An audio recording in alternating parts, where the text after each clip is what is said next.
first missions trip and my first time being out of the country. So it was definitely an amazing experience for me that I will never forget.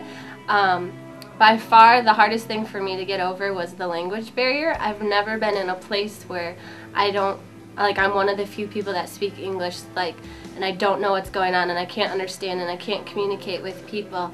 And that was a real big thing for me to get over at first. And one of the first days we went out and canvassed to people, and we were split off into groups of 2, and we had a translator, and ours was Agapito. And basically I felt useless and defeated because I was just following Agapito and Luke while they invited people to the service, the kids' service, and Luke would throw in phrases in Spanish once in a while, and I stood there and said nothing because I didn't know how to speak Spanish. But by the time we got to the last house, something changed.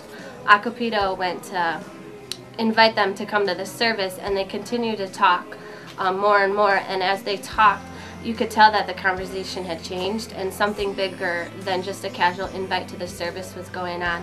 And so before I knew it, I looked over and the daughter of the woman he was talking to was crying, and I didn't know what was going on. I was completely lost, and Agapito asked us to come pray for her, and at this point I'm like, how do I pray for her? I don't know what's going on, and even if I did, she can't understand me either because I'm speaking in English. So I just began to pray out loud and just believe that God was going to do something. And by the time we got done praying, she was still crying, and you could just see in her eyes that something had happened, something that changed, that God had really did something. And her hug that she gave us afterwards, it was so full of gratitude and appreciation for her.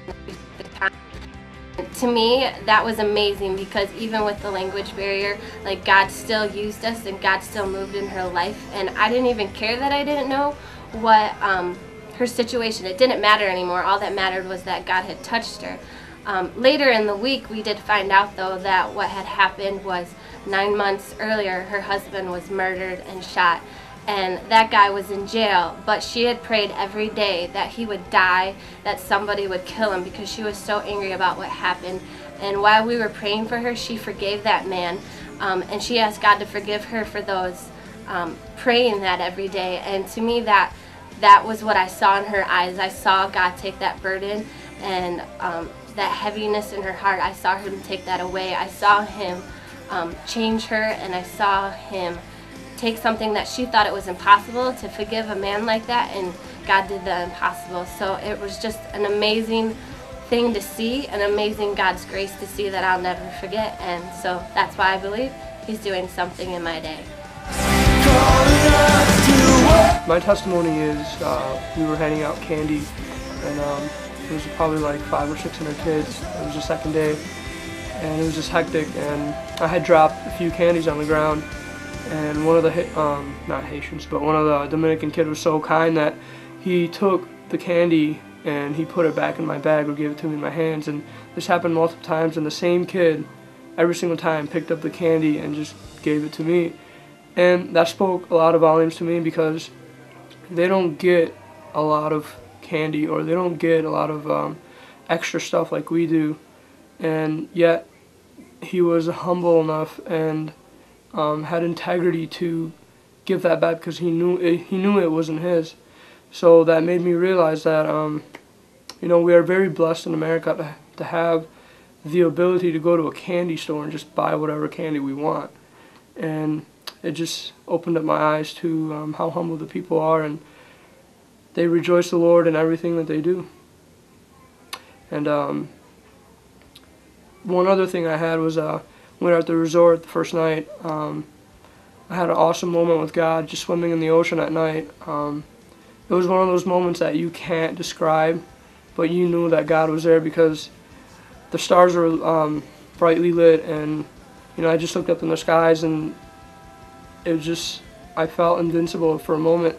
Like God was right there with me, just holding me and telling me that no matter what you're going through today, I'm always there with you and I'll never leave you. And what do you do when God meets you? You cry. As humans, we just cry, and I couldn't help it but to tear up. And it was just awesome because then I believe He's doing something in my day. I was surrounded for 7 days by people that really don't burden themselves with building treasures here on earth. They really build their treasures with the Lord.